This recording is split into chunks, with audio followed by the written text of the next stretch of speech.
Aujourd'hui, il faut dire la vérité. Na internet, na biso actualité dominante, c'est ça makambi ya Kofi lelo. Bato muso babo ça ke balbo mebima. Parents na so pe bana ba défaut là muso so boki ma papa na nga sala boba tu préfères les muso Kofi. Mutu na mutu un environnement familial mais dit distinct précise que environnement na bango bazaro vivre et comment qui invivable. Ba chanteur à faire ba chanteur à héritier etc. Bon un album sur les marchés album est bini. Mais que faites-vous de cet album? Au moins, on a quelqu'un sous son album, il y a fait ça sur les marchés, mais ce sont les communicateurs de fait qui viennent parler des Fally. Toi qui vois ça, Marie-Fa qui nous dit que non, Kabwana Kina Kofi déjà Ali Amtasenga divorce to zongi. Ali donc demander à ses enfants d'aller parler à leur mère. A-t-il un assez?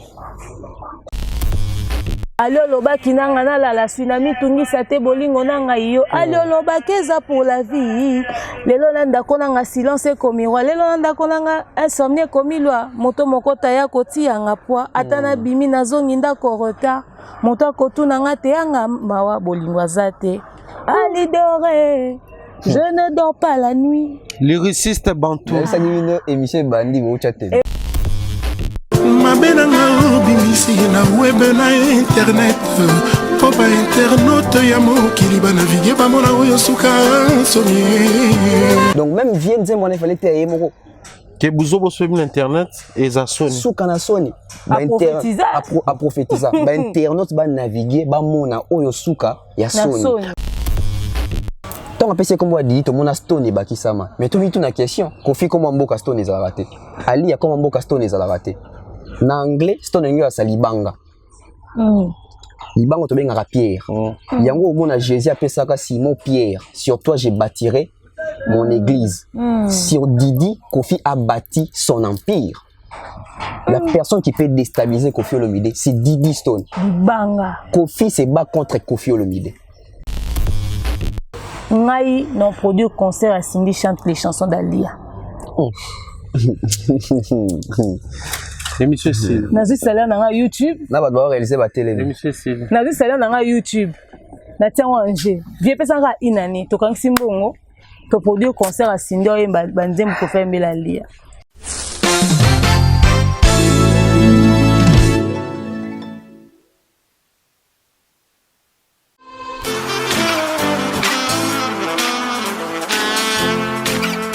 Vous êtes en Europe, Asie, Océanie ou en Amérique.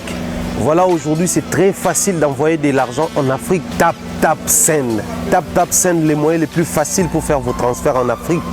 Et surtout, en République démocratique du Congo et la République du Congo. Vous avez déjà ROCP là. C'est-à-dire, de la maman, papa, mbongo, cousin ou neveu, c'est plus facile aujourd'hui. Tap Send. Télécharge l'application et envoie ton argent sans inquiétude. C'est très rapide et fiable.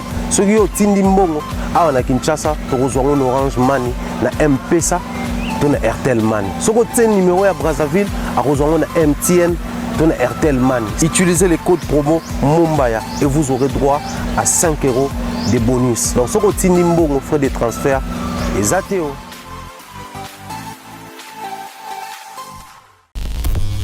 Très chers abonnés et membres téléspectateurs des AMTV, DEM officiel, BEV officiel, bonjour et bienvenue. Nous sommes très heureux en tout cas de partager une fois de plus ce moment ensemble avec vous, notre famille. Vous êtes nombreux à nous suivre.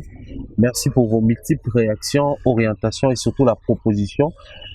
C'était devenu pour moi en tout cas inquiétant comme on a.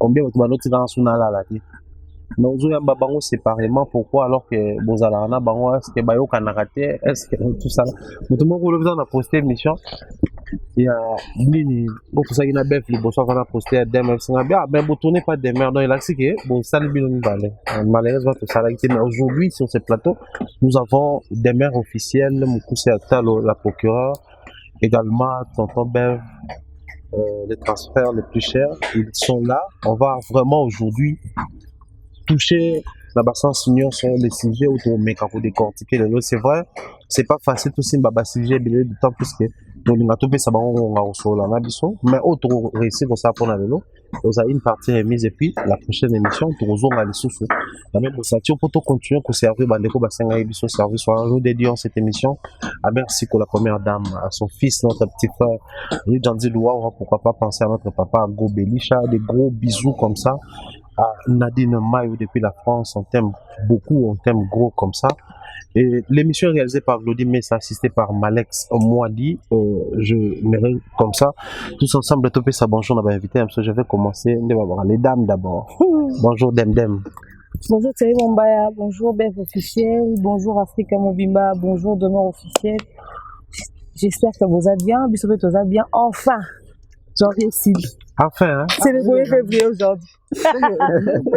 C'est ce que je vais dire. C'était là. Bateau Bazo Bakwa, enfin janvier 6, c'est qu'ils ont déjà l'argent. C'est déjà en tout cas. C'est qu'ils ont l'argent. Au moins ici. Bon, on a été, mais au moins ici. Moi, je n'ai rien toujours. Dans bateau février, déjà, c'est banni ma soeur. Dans bateau, au simi, va salaire pendant beaucoup d'exceptions. Ok. Donc, au quartier, va pas César. Voilà, elle est avec nous. De l'autre côté, il y a Tonton Bef, bonjour et bienvenue. Bonjour l'excellent Pharaon Mombaya, bonjour à Demeure officiel également, bonjour à Batutu Bazo assisté Bisso na Babazo Landa Bisso. C'est toujours un plaisir de venir ici, hein, donc la maison de l'excellence. Je pense qu'aujourd'hui, c'est Bazo Tala analyse quand ils viennent sur, quand elles viennent parce que ce sont des personnes, quand elles viennent sur le AM Télévision, en tout cas Bazo analyse à qualité, cohérence, pas d'insultes, les gens qui réfléchissent vraiment on a un niveau intellectualisme en cas si on faut pratiquer intellectualisme. Donc je sais qu'avec Demer, avec Yomo comme présentateur opposé sur la question de l'eau, Bisso comme intervenant, on va donner une très belle matière.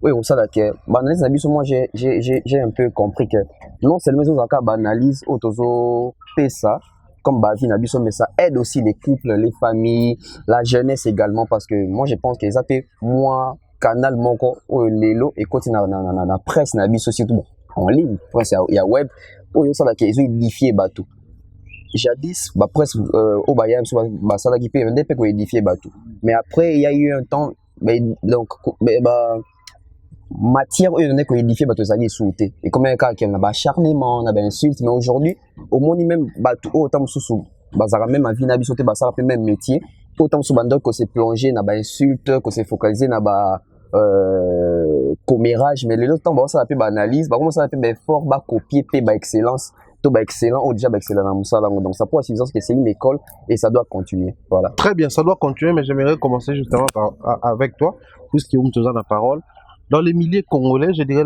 les milieux culturels il y a tellement de manière péjorative il y a péjoratif alors je dis il y a kubenga ba makambo mona musicien, c'est un artiste musicien. Mais sur l'andeli, c'est juste un chanteur. En dehors, il y a chant, avec un instrument, mais tu bien un musicien. Sur le l'autre est chanteur, d'autant plus qu'il y a Pamba. Mais l'autre, c'est un musicien, parce qu'à part qu'il y a un instrument, ça pose problème. C'est-à-dire que tu as moins de difficulté à trouver une appellation proprement dite. Comme Naote Komona, j'aimerais te prendre vraiment la forme okay. na trophée moi na mboka. Oh, ça déjà après plusieurs années, les vieux problèmes qui maîtrisent la matière. Mais basé prix, il y a théâtre de l'année, ma Pessiango, Sila qui ne fait pas déjà les théâtres, elle fait le cinéma ou la télédrama des alara. Ma Pessi prix wana. Bato mususu pe basala ba théâtre forme na ngopene dans la salle ba meka ko se plaindre na moi pas trop s'acharner sur bango bino bossa la kawa puis bossa succès donc si on a muto congolais wa tala na TV na théâtre est-ce il y a une possibilité de sauver cette situation avec l'état parce que là tu es commerçant dans mon mboka au tali ba fait problème na bione mba on se dit c'est fini hein ouais ça pour suffisant que nous avons beaucoup à faire hein. Donc net biso bo aussi bon opportunité dans l'occasion moi je le dis toujours peut-être mon killer aussi là ils ont retourné à Rabiso bao besoin qui occasion bien aux ba connaissance bon ça là dans on ligne nous avons opportunité bon ça là dans on ligne aujourd'hui moi la communauté to komi ko yeba mo makambo donc ko manuellement makambo ezaki kala tondo quand c'est makambo sous mais lelo on arrivé à technologie internet pour ça ni makambo tout et ba volonté na biso à apprendre na ça ba recherche zo ça là que toujours mais quand peu démystifier makambo sous biso dans mon net et ça prison tu as pas emprisonné même je dirais psychologiquement d'une manière intellectuelle aussi lelo ils ont à 6 classe à 8 diplômes à côté université alors ça attend son médecine na venu malalement au docteur biloko on est bandara yo na ba biloko on est banda toujours soit na ba famille soit na ba entourage to ba milieu sika to vivaka muto ke ka stable ou ingénieur nga na mono même pas na biso mo na ndako on doit sali science infirmière on les docteur dans quartier voilà nga na mono ko te pas biso na ndako monique jour wana tam so antenne et bouger muta bon antenne bien pour ba chaîne ezong za tam so via za na musala maman ke ka bouger ka booster boy ezongi boy oh maman ingénieur ozomona donc biloko wana tout ça commence toujours quelque part et quand ça commence quelque part ceux qui tozo rectifier bâtir te ezotikala comme inhabitude ezokoma yango ezanti mutu moko ayebi vérité mais lokola lokuta nezo zala intérêt na ye aussi dans temps de défendre le kuta et qu'on s'installer la vérité. Voilà pourquoi on retrouve aujourd'hui biso tozala ki oso na point boy tant sous parce que ngazaki muta maison mère oso tant sous na bato BCBG biso ba mission na bino baleki bino baleki mission na bino mais qui nous a appris ko benga muto ayembaka o aza chanteur musicien ce sont les leaders ce sont les artistes ngana ba kalezaki ba fali ba fere ba soleil so aleki boy kala parce que les gens na mona ngo sauter so musicien mo aleki ba tunier question dozonga mingi je ne sais pas ce qui ba journée c'est tout bando yokal oh yoza ozana ni présente toi o ngana za musicien chanteur première voix na quand on sauter les lots qui sont ba mitan subi na filé ba tunier ki yoza quantième voix mais kalezaki bon présentation à tout artiste faut l'accent que yaza première yaza deuxième tout ça mais tant ba obengé musicien bon biso na banda ko benga bango ba musicien ça pourtant ko ba rôle ya musicien ezanini même moi aujourd'hui au moins tant sous bazo confondre analyste na chroniqueur on se lève pour moi il y a bien ma comme na mboka et il y a un goût de moi que na moi na mboka je ne sais pas Nathalie Nyo sauté mais na moni même critère et représentant sous meilleur artiste et musicien zaté en tout cas na habité parce que j'ai vérifié la monité mais tout le baké si là ou ça la rawana eza cinéma ba pesier trophée dans makambuya théâtre déjà il faut définir théâtre zanini cinéma zanini art dramatique zanini tout doit partir de là tout doit partir par les organisateurs bato ba organiser est-ce que ba yebi makambu ba osala tout comme ba ko makambu ba osala mais est-ce que bazana bato o bazali approprié à ba domaine wana les mêmes erreurs ezonga même na makambu na biso mboka mona muto azali tamususu asizana na médecine ba cheyo ministre à culture mona tout ça ezana ba erreur même erreur à sélection on voit ça même dans des orchestres même dans des entreprises ben vasali ben officiel des entreprises na qui dit entreprise c'est qu'il y a limité toi chômage sont qui engagé bateau mais au là le bateau ba yebi musala makambo faut engager bango ben vatali petit frère na ah yo yarana no simba na côté communication petit frère né asala ka économie na sphère à communication à quoi vrende on les voit aujourd'hui même na ba leader na biso moi leader à 8 ans sous beau frère acheyi attaché de presse poka kazali leki ya mwasi na ye tout ça ezo bungisa biso ba repère tout ça oui ba te qui est qui fait quoi yango wana na mboko ezala ke omona ta mususu ba nommer mutu ministre soki ya budget ministre à budget a même pas calcul c'est très important ministre à budget il faut oui ba calcul il faut ba compter tout ça moi on nommer pena expert comptable mais on t'a dit jongo tam so bandane na makambo ya ba faire ba diamant ya ba lunda kuna c'est comme un businessman ces pays souffrent na makambo na ba confusion na makambo ya royeba te qui est qui fait quoi moi je pense que aujourd'hui biso toza na capacité wana dans nos émissions il faut démystifier même ba concept biso ko vanda na mboka o moni ba émission par exemple qui ne dit mot consent bato bajonga na makambo wana babosani ko développer yango c'est ça qui nous manque aussi ko développer ba concept ngazana donc on a yoka ba ke les goûts et les couleurs ne se discutent pas biso to suka ka wana mais il faut développer pour yeba profondeur ya likambo quand on doit développer ba concept to ba profondeur makambo il y aura plus ba biloko nyonso moi je pense na ba mission na biso to luka même ba concept mo bo eza codé tout décoder rango pe pour bande ko na biso ba yeba ba zo matière même bateau ba travailler même ba ba leader d'opinion parce que bango nde pena ba champion les loso confier à lobi likambo eza na impact sauf fallait lobi likambo eza na impact et ko za la lokuta to ya solo mais loko eza adrenaka full bazo mona ka ke jo c'est que lobi boza solo jo mo boy Galilée bato bakondana mettant bakufaka bapesaka raison mpona makambo ya la terre soki Tourne autour des soleils. donc moi je pense que c'est un peu ça. Très bien. Alors, c'était d'une très grande importance, tout banal. Si je me demeure, avec toi, la même question, mais la forme même sous. On a senti vraiment une forte opposition. J'étais avec quelques bateaux prosi là. Regardez Bambon et comment. C'est les gens qui se font appeler Abako. Même la Baromoko, opposition est mati. La place na kana qui théâtre on est bon théâtre de chez nous. Voilà qu'ils a la mutu X, fait la mutu Y, mais toujours un peu sur terrain. Les gens. Namu batang ba président Lombe, namu batang ba je ne sais pas. Il y en a un même la catégorie, il y a meilleur théâtre, ceux qui meilleur acteur théâtre cinéma, tout 500 cas pour Normalement, les critères étaient basés sur quoi? Parce que si aujourd'hui X a joué Y a joué le bail à la B, donc normalement c'est que B na X voilà, bah se retrouver dans la qualité moko boy, bah se retrouver des locaux moko. Mais en termes même il y a productivité et autres. Bateau peut baser indexé y compris des mers na kati, baza parmi bateau au moins mécontentement pesali, vous n'avez pas vraiment à censé réussir à Moutoumoko alors que c'est dans les secteurs culturels toujours. Ok. Bon, naonaki bato balobi o biso tosabote sila banomine azwi trophée biso tolobi te nayebi te bino bolobi félicitation bino ezali na valeur te so demer alobi so coach ya lobi wana nde ekomi na valeur aleta na ovanda na lobi na osuka na merci te boyebi na odéveloppe soki félicitation na osuka na félicitation te na odéveloppe na odéveloppe bolinga développement na nga te mais bolinga quand même na poste après boloba na poste yango par hypocrisie.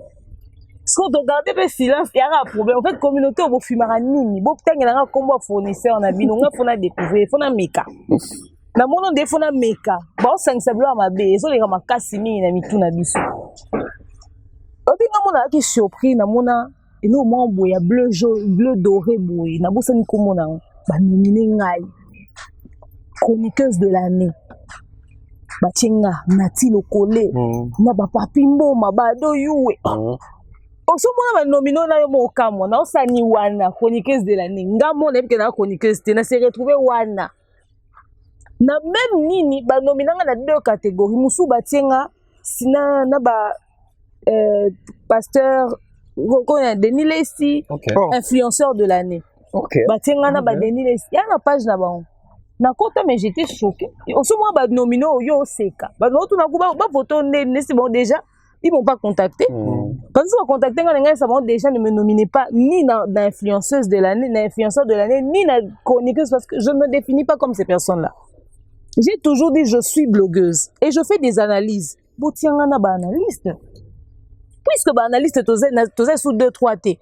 Toko komata ba 4. Bosangi si biso botie biso wana.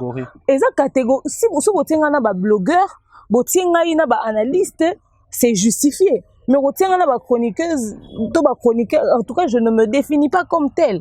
On a vraiment un sérieux problème dans le niveau wana. Il faudrait qu'on ait retirer à place naïe selon et l'eau montazo au sala. Voilà pourquoi il y a du méli-mélo. Moutouma a une caméra na fongo li ba na ko intervenir ba comme on peut ba analyste. Azo analyser nini. Si mon so lundi vidéo azo sala au sentir même analyse te na ba propos na. C'est quoi une analyse déjà par la définition? C'est déjà tout ça au fait. Ok? Alors, en ce qui concerne le théâtre, le théâtre et le cinéma, déjà, le cinéma c'est le reflet de la réalité, quoique le théâtre aussi reflètera légèrement la réalité. Mais seulement, il faudrait savoir que dans le théâtre, il y a un jeu emphatique. Et lorsque nous parlons du théâtre, nous voyons plus ce qui se passe dans la salle, au fait. Oui. Nous voyons déjà ce qui se passe dans la salle. Quoique le théâtre peut être aussi filmé, mais quand nous parlons du théâtre, nous voyons ce qui se passe dans la salle. Ngai na se prononcer te na mamwasi la po soki na lobaki yango ba ngeba mona biso ba jaloux ro ezaki Belgique. OK. J'ai déjà trouvé anormal que l'on puisse nominer si la meilleure actrice de l'année parce que elle ne l'est pas. Admettons que Belvi soit nominée comme meilleure actrice théâtre de l'année. Au fait, Est-ce que la réaction de Dem allait être meilleure actrice même. théâtre, d'abord, il ne fallait pas non bâtir non théâtre.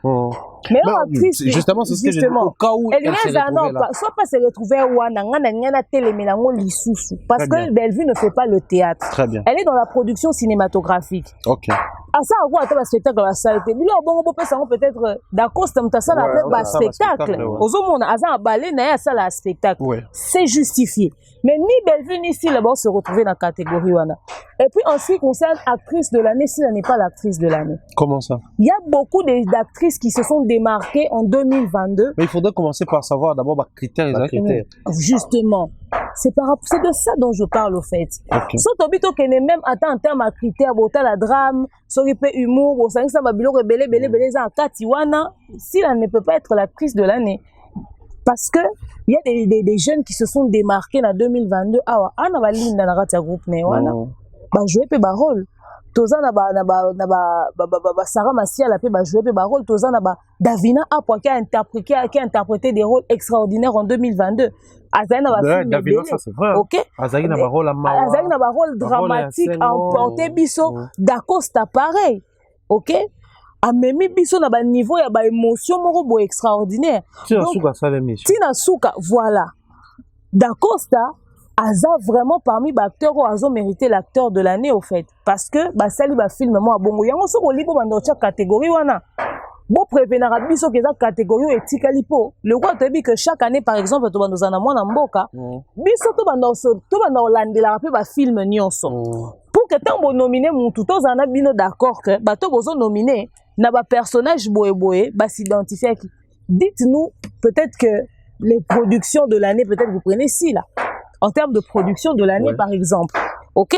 Parce qu'il faudrait savoir qu'en termes de production, si là, depuis qu'elle est sortie, elle a quand même impacté. Elle a apporté sa touche à elle. Elle a apporté quelque chose de différent, etc., etc. Elle a ramené quand même autre chose aussi. Tout le monde a la belle vue, tout le monde a et ça dit que, ma film le rôle même si je ne suis pas toujours, du côté de Silla l'Ivoirienne, ce film-là, ça manquait beaucoup de choses, au fait. OK? Le film aussi à l'Ivoirienne. Mais quand même, c'est un film qui a impacté. Ça a ramené un truc. OK? Un truc de différent. On a déjà. À ça, un film, on a tourné, Rosa, un film est belé tourné. Donc, si vous pensez qu'il y a production, par exemple, tenez à comprendre. Si vous pensez qu'il y a Bellevue, prix à production, parce que Bellevue a des chefs-d'œuvre à commis. Bellevue, l'écriture, il n'y a rien à dire en ce qui concerne les écritures de Bellevue. Elle fait des films au Pénat qui enseignent, éducatifs, et ça, fond et bien aussi. Donc, si vous pensez Bellevue, prix à production de l'année, tout le monde qui peut comprendre. Mais ça, prix, ils ont correspondre à actrice théâtre. Non. C'est pas parce que nous appelons abusivement ça le théâtre que vous aussi en tant que professionnel, parce que ton bino boya ça va prix, bon ça en tant que professionnel. Donc il faut pas ça les bons noms et les bonnes définitions, non parce que la communauté elle soit bien en maboke, biso be toyeka to tient encore maboke. Surtout si ça tombait sur les oreilles de ceux là qui ne comprennent pas, bah éviter que oh ça la rappelle théâtre, tout dans tout na bika que azam théâtre. C'est ça. Déjà abusivement to bien en bon. Mais différence c'est ça entre ba film ya ba Bellevue ya ba Dinana ya ba Silla wana na ba Nigérien. Pour ni Nigérien to bien en film, to bien en série. Ça to pas comme maboke, comme théâtre pour na nini. Pourquoi on fait ça? Donc déjà ce que tu as besoin de mentalité à congolais et changer que l'appellation comme un ndenge sengeli biso bato to yebi. To tiango déjà na kombo wana. OK? Et si nous autres nous ne nous sommes pas prononcés, c'est justement parce que na boya qui a vu nanga sur ça, elles allaient un peu sortir du contexte. C'est comme oh yo ça charnera sur ci là, oh yo loba kuna okaki des tierces personnes en train de raconter que moi son attend à l'issou na loba sou amasi ate c'est parce que sanga elle ne peut même pas se permettre de le faire. On a droit au salon au théâtre personnalité publique. Alors justifions ndeni. Pour ce qui est faut senganga devant na lobela mamnete, il faut contacter justice ba elinga document juridique ils ont empêché parce que son document juridique na finga arrêté. Non, le problème n'a été. Il faut n'appeler sa vie librement comme un toutou. Il y a empêché un temps à communiquer pourquoi. Si je n'avais pas dit ça, c'est juste pour éviter les mauvaises interprétations à battre. Là, on va faire des bazines et c'est un trophée dans baron. Tout ce qu'on va se faire là, tout casser en haut. Mais puisque tu poses la question, on en parle. Au moins que Batouba tient en oreille. Prix de la production, oui, pas prix de meilleure actrice. Parce que si elle n'était pas aussi meilleure que ça en tant qu'actrice, elle a toujours été Sylla, elle était ça au fait. Mais côté production, elle est peut-être au tient en avant. Donc voilà. Très bien. Alors, revenons avec la musique. Il y a l'artiste Fally Ipupa. Nous étions tous là scotchés, tout le monde a qui l'information est circulée comme quoi tout membre est victime, tout artiste collaborateur de Fally Ipupa a une interdiction formelle. Il y a aussi la sortie médiatique, passage dans les médias qui est interdit. Et là, tout va dire tout le monde, Papi Kalombo qui venait de faire une émission, tout le monde Ambassi bonjour, salut, Gino Lia qui a Kinshasa fait, salut une émission. Alors, de l'interdiction, comme on a réouverture, il y a confinement avant. Bev, est-ce qui est important d'abord cette décision-là, mais aussi il faudrait parler en termes bénéfiques. Ni les bénéfiques n'a pour fermer les artistes. Ni va fermer qui va permettre de le bien que vous mettez les pétés. Ouais, parce que la lettre, qui n'a suspension, n'a formé une suspension médiatique il y a un mois. Depuis le mois qui fait ça dit un mois, tout le monde va lever mesure. Déjà, tant na mon lettre, je crois que c'est la première personne où tout ça va émission va valider tout le bien dans ma lettre. Déjà, dans cette émission, j'étais contre. Quelque part, j'étais pour quelque chose. J'étais pour pourquoi? J'étais pour parce que Fally, tant à instruisa qui Edi Badiata, par les biais Edi Badiata va publier lettre parce qu'il fallait constater que moi dérapage écoute qui na artiste ou compagnie à cahier au lieu et en lieu rouler car européen ça va sanguer album va évolution album mais et comme une question qui na plateau bazo poser bon question ezali makambu ya Fally te bon peut bazo répondre à tout ça et donc ça en sorte que badois ça la focus na album te mais badois commencer au focus na ba polémique tout ça ba spéculation et un groupé ça pinch sur son album te voilà pourquoi l'artiste a monnaie que il le quoi les cara chaque jour te il le quoi les cara quotidiennement te bateau ba les cara pour na yeza artiste na il fallait d'abord qu'on frapper ba on a suspension pour éviter hémorragie on est comme que bato wata balobi boy bato Fally ba zongi si boy côté Kofi ba côté si boy pour éviter ça il fallait rester focus sur la consommation de l'album là j'avais appuyé mais dans quatre émissions on a que Fally le ça les a bien mais quelque part azo handicapé puis azo étouffé promotion sur terrain album Formule 7 parce que nous au défendre ça bateau ba yembi na kati ya Formule 7 il est déjà au ça la mission mais Ambassi ou yembi na kati wana il faut aller faire la mission pour décortiquer participation na kati Nathan etc. Donc quelque part c'était une façon aussi d'étouffer la promotion de l'album bien que l'album évolue mais l'album évolue quand tant groupe artiste ou yembi na kati bazo ça la promotion voilà pourquoi artiste na biso belé comprendre ngote kanzaneti biso ba analyste biso ba journaliste biso ba chroniqueur biso ba blogueuse biso ba nini ba kansanet biso de tout ça la promotion yanga normalement j'ai une émission na sarna dadi mol biso tout ça la promotion nous on accompagne la promotion bato ba ça la promotion ça ba effectif ya ba groupe wana muto ayembi na kati anda ko défendre ngo bien ko leka biso nous tant au monde effervescence on vient accompagner la promotion et on a mis tout na toujours mon artiste belé ba kangeli tant sur ba analyste kanda comment posons-nous la question comment quatre analystes ba ko déstabiliser album ya muto aza connu au-delà même de Afrique. Si comme artiste est RMOP, n'habitez pas de conseiller à Bango Bongo. Moi, je ne vois pas Bombaya de meilleur temps sur Vincent, ou Bassar Banalise, Babo, il s'abat au album, il y a artiste, moro quelconque. Et tu verras les mêmes personnes revenir pour dire que Bosé l'autre côté. Comment il battait l'autre côté, va déstabiliser l'album, et puis tout Babo Yo Kapas qui a battu un lobby. Donc, on s'est contredit. Ah, so Fashion Police, il y a rendu au Bakufa. Il y a quoi ça granate? Ah, so was on a conda Bobomé. Ah, conda soit là. Ah, mais au bicate. Au bicate. Voyez la malbouche, non? Au bicate. Donc, voilà, au moins que, lever mesure. Tant qu'il fallait aller, bon, non, qu'il fallait lever mesure. Tant qu'il fallait lever mesure, on a mis Ambassi déjà. Namoni Boloyang, Nakin A, Namoni Dea avec Maiko et Ping Pong. Siméon Plazala Kiwana. Donc on voit que quelque part Fally a compris. Oui, c'était bien d'empêcher cette hémorragie Wana où on est opposition à Wata Fally. Fally tant suspendant qui a monique makamboye sur bakisa mebele. Makamboye ba manike atangi comme Fally na comme ba Kofi. Et comme on compte ça sur ma campagne de belé et bateau belé va comme distrait au lieu de focus sur l'album, les lots tout au côté de la chaîne à Moni qui est comme affaire, il y a famille Kofi. Ça étouffe encore la promotion Formule 7. Les Warriors, écoute, mais tout ça, au bazar, tu as Warriors, au bazar, tu as la bonne musique, tu as comme centré, tu regardes, tu as tourné, na makambo mosusu, alors qu'il fallait pour ça, album n'est à la consommer.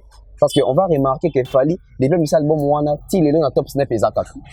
Un mois de 8 ans, qui est en si tu as les 16 ans, et ça 2 mois. Ce que Zaka Wana, c'est une bonne chose. Mais c'est une bonne chose pourquoi? Parce qu'il a des fanatiques qui ont averti. Ouais. Mais à part aux fanatiques qui ont averti, les fanatiques qui ont averti Bilanda Landa. Au moins, la place, bazo finga fali na live, batondi kune bele. Place, bazo ça makambu ya Kofi, bango batondi kune bele. Vous faites quoi là-bas au lieu d'être concentré pour consommer l'album? Ya wana loba na analyse moto sarano awa. Affaire ya Kofi oyo ba fanatiques ya Kofi bazo aider té. Au lieu bazala ebele à consommer Kofi le midi na plateforme de téléchargement, bango bazo s'intéresser na koyeba makambu ya vie privé na ya Kofi. T'as la déviation. Donc moi je pense qu'il fallait quelque part avant de comprendre que ça tue aussi la promotion.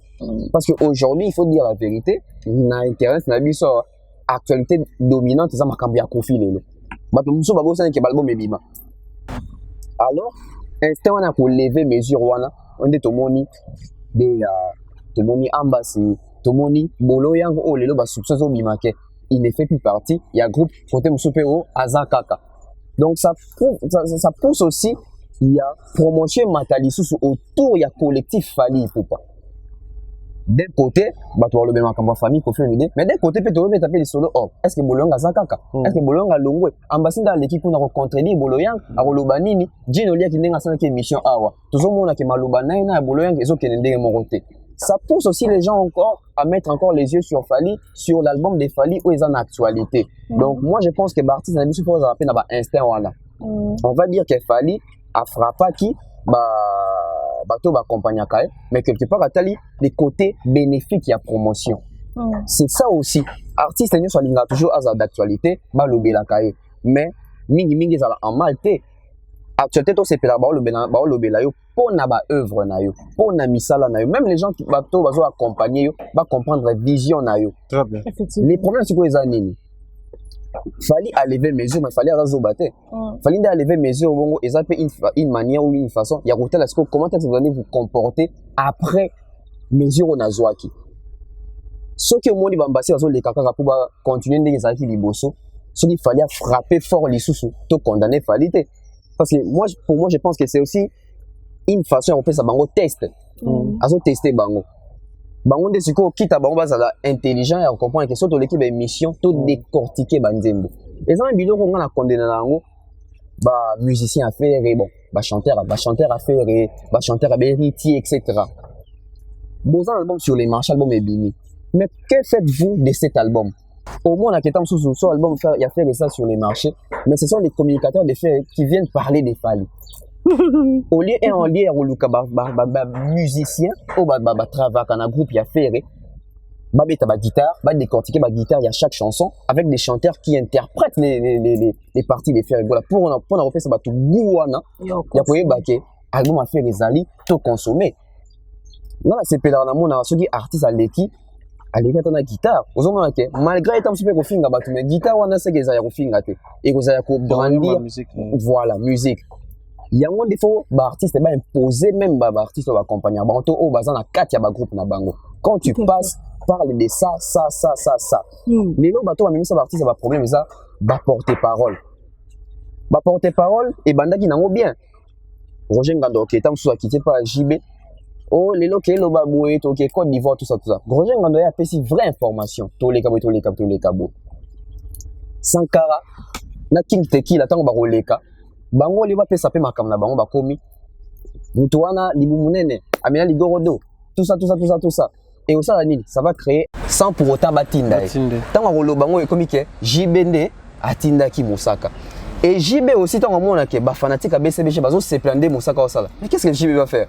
J'ai pas retenu mon sac parce qu'il y a pas ça pour ça il peut pas lober là il peut cotoper et réagir au fait et ça continuité on a dès to comité lelo au sentir que même toi les qui artiste a comme ça qui porte parole tant que ça baba dozo mon été bazo mon qui artiste nem kache maloba na kati ndeko nae ozo mon esi que memi Muto asalaka na AMTV attaque le bamakamune kuna ba le bakeza Mumbai.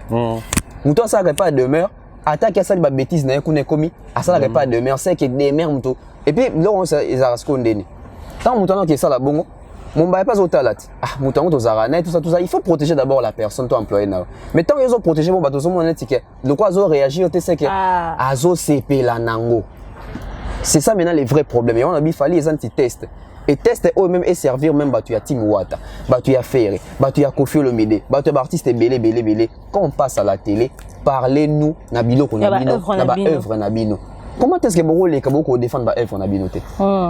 To justifier mon dernier.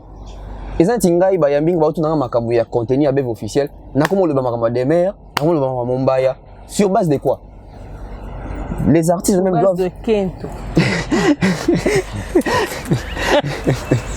Oui, l'artiste peut faire ça. Il faut pas comprendre que les journalistes, les chroniqueurs, les analystes, surtout les internet, il faut pas comprendre que j'ai un abisso. Non, abisso, on a tout ça en internet. Il faut pas comprendre que j'ai un abisso. J'ai un abisso, c'est Zaranine. Bisso, tu roules un abisso qui est seulement bisso baise. Mais si on est un abisso oisé, quoi. Na tout le temps, oisé, qu'on a dit, ah, yo, abi, autant m'a dit, bébé, na moutoka. Si oisé, qu'on évite question, est-ce que nous avons un look? Mais si on oisé, quoi, mitiki. Te moni neza bo ngata mwana ngote derrière kutu jibe pa mela ligorodo ça crée et le romosusu donc yo olukeli ba collègue na YouTube matière voilà oui yo ya bien bibi c'est élément déclencheur c'est ça to suis donc to sunga na bongo na et puis moni siko bien dans ce bon ta bien encore bien dans parce que ils ont aidé ba ko tsambongo bien dans ça que communauté ziko balinga makoma bongo oh business na biso to sunga na bongo ba mama poto ba papa poto ya ko sakalate moi ça to va biso ça to ça l'émission mon to le belata mususu na channel ni to belata mususu to ya dollar na Congo émission mobimba Mombaya ou regretter point to tcheba caméra yo qui to bisa ba conseil en tout cas bona ba olinga makamate mais so monika Didi na miniature ba bien c'est ça Bev. Dans tout à l'heure, mais demeure dans la même logique. Les lots photo le bango. Suspension, il y a médias. Les médias.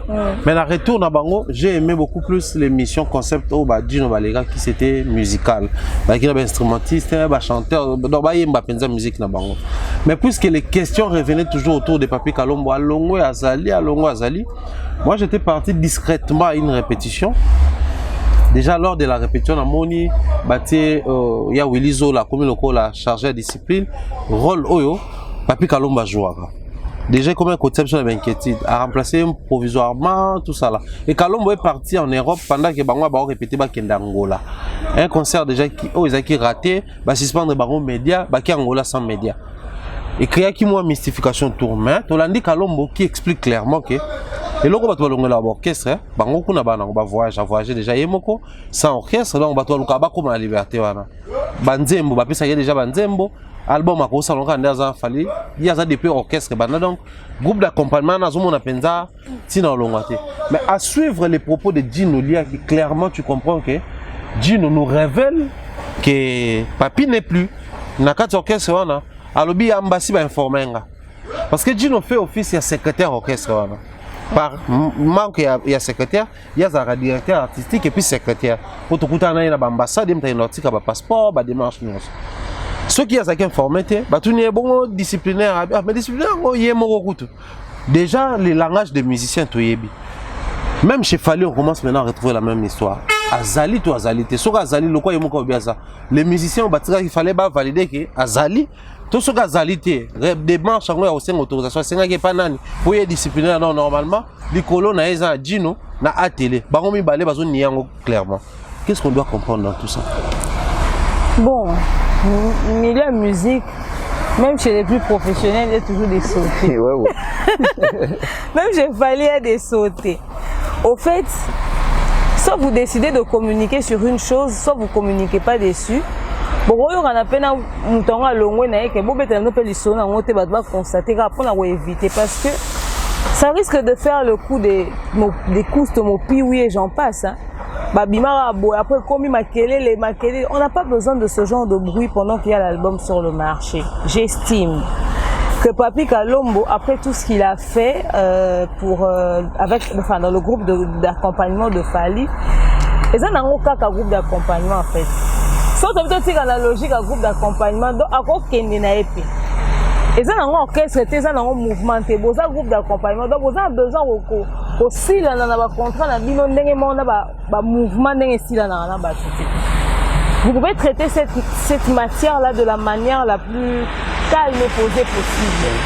Et non que le directeur artistique aille se prononcer directement, etc., etc. Pendant que le concerné a évité une polémique qui est au Lobake, à Longwe. C'est l'histoire de Fali, au fait. Fallait le quartier latin. La mise en disponibilité. Fallait qu'il y ait la mise en disponibilité. Bon, peut-être à côté de l'état d'émission. On est fallu ici quoi la mise en disponibilité. On est à Zaka dans le quartier latin. Ok. Ça peut être la même histoire au fait. Et ça là qui peut falloir. Mise en disponibilité, on a Abima dans le calme, ma fille a profité, à clasher, à profiter, à respecter à papa, nae, so batounier, toujours respect, Abimi si l'album, nae, à salivi, nae, à la mise en disponibilité. Et pourtant, les gens n'ont pas demandé non plus à Kalombo clasher, Fali. Non, au fait, le truc c'est quoi? Et là, on y est même à révolte. Et la réaction, c'est que nous batikal.